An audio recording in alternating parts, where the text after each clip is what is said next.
Welcome back once again. Pastor Tom shooting another video today. Today I'm really talking about, what's in my nest egg, and pretty much don't put all your eggs in one basket. You've always heard that story, and so, but I always heard, when I first started investing, diversify your assets. Don't put all your eggs in one basket. In terms of, mutual funds or the type of investment, because at the time stocks weren't as easily available as they are today. So then it was a lot of put everything in your mutual fund, invest that way. So for the most part, I thought I could diversify myself that way, doing that, having an international fund here, a growth fund here, blue chips here, value fund, so different eggs, I thought that would really help you out.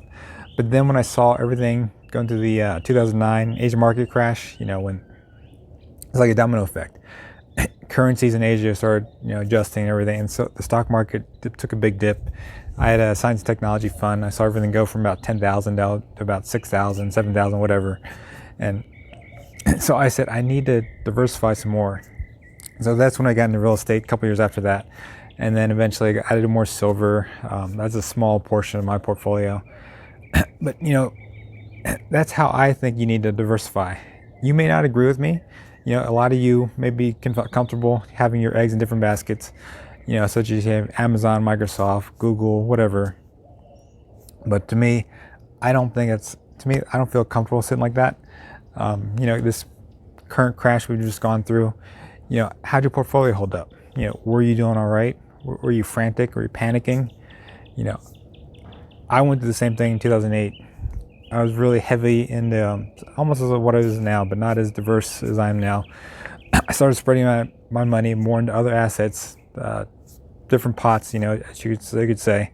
And plus, I'm a little better off now because one of my rental properties paid off. That really helped out a lot. Because if those tenants say they can't pay, I'll be fine because that property's paid off for good. I know I shot a video last year talking about, should you pay off your property? Some people say, no, just pay off, they'll keep paying the loan, have that loan and use the money for investment purposes. But, at times like this is when you got to have less money, you got to owe less money to other people because you don't want to have your money sitting out there, creditors going to come to your door, say you got to pay this or you got to pay the rent or the mortgage or whatever. And then your emergency fund is going to keep shrinking and shrinking and shrinking. Unless you got a huge emergency fund, then you'll be good. But if you don't, you're going to be, underwater pretty fast. And so, what I really want to hope you take some lessons out of everything going on right now. Where are you at today? Where do you want to be, 5, 10, 20, 30 years down the road? Because a lot of things can happen. A lot of things will happen. About a year ago, give or take, I went to Phoenix, my family. I shot a video doing a quick breakdown on where I was for passive income wise. I'm going to cover that right now, where I'm at. We're supposed to go to Phoenix again this year, but everything with this CV happened, and so we decided not to go. So now all of us get to sit back at home for the most part. Okay. But for, dividends, for the next year, I'm going to earn about $11,126.45.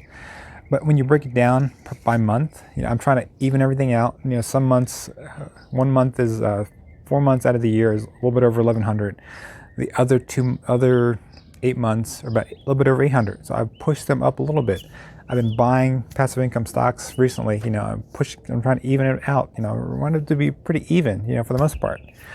But broken down, if buy everything over a year, by month, I'll make about $902.61 if everything was even. But right now they're not even. They're close, but that's what I'd make about per month over the year, about $902. Some months will be higher, some months will be lower, but that's on average what it would be. And if I had everything in stocks, if the stocks got hit, if dividends got hit, yes, it'd be a little bit lower. So that's why I have real estate to diversify it, have to back it up a little bit, so help support it. Yes, you can be in aristocrats, dividend aristocrats, whatever, but I don't like that. Cause if I was in dividend aristocrats, I'd earn about half the amount I'd be earning right now. That's why some of my stocks are a little riskier. Yes, a couple of my stocks decreased some of their passive income, some of their dividends, but I'm still doing pretty well even after those cuts. So my my real estate rentals, I'm pulling in about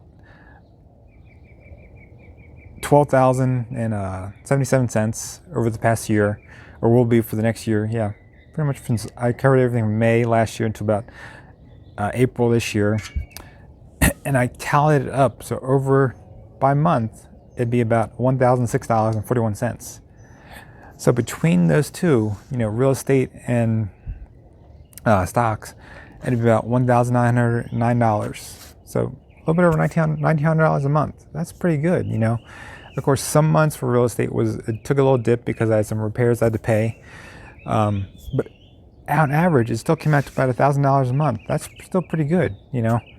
So I want you to think about as we're going forward. What do you want to do? Do you want to stay all in on real estate or stocks, or do you want to diversify? Do you want to add a portfolio, add some investments to help balance it out? Because that's what I think you need to do. And somebody else shot a video earlier today I watched, and when you have real estate, the one thing you don't get out of stocks, you get tax deductions that you don't get owning stocks. You get tax deductions by either traveling to those places. You get tax deductions by have your property manager. You get tax deductions if you have to do repairs on the property.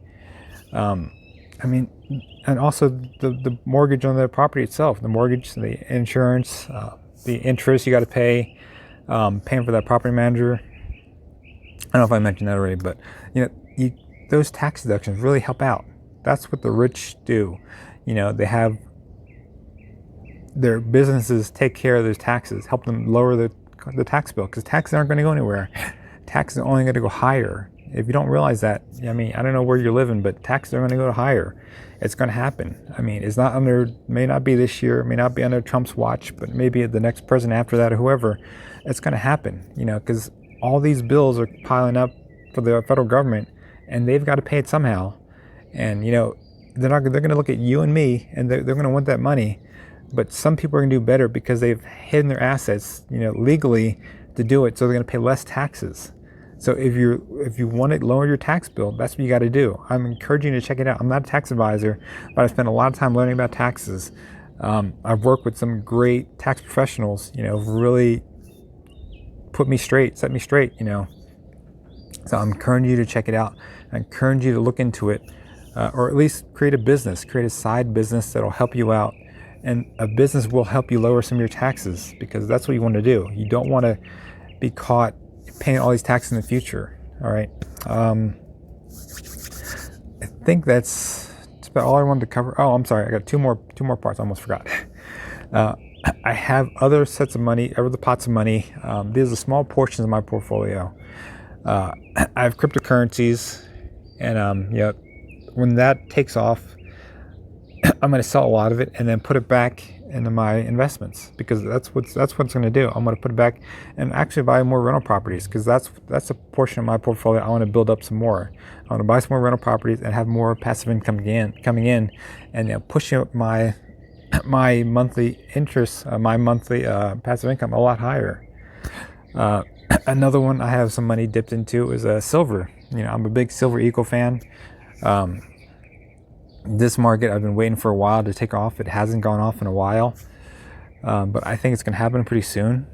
Once it does, I'm going to sell that. And it's not enough to buy rental properties, but it might be enough to put a down payment on a property. I don't know. We'll have to wait and see.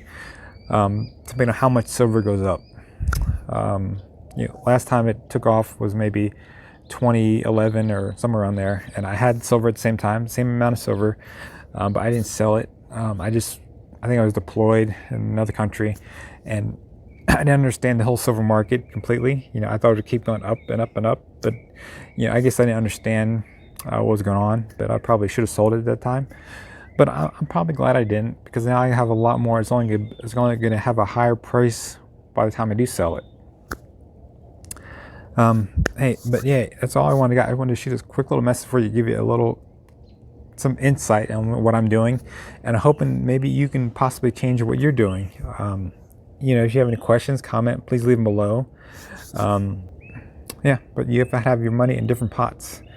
Yeah, that's really all I got. So I hope you enjoy your day. If you have any questions, leave a comment below. Check out these other videos that are going to pop up. And take care. Have a great day. I'll see you soon.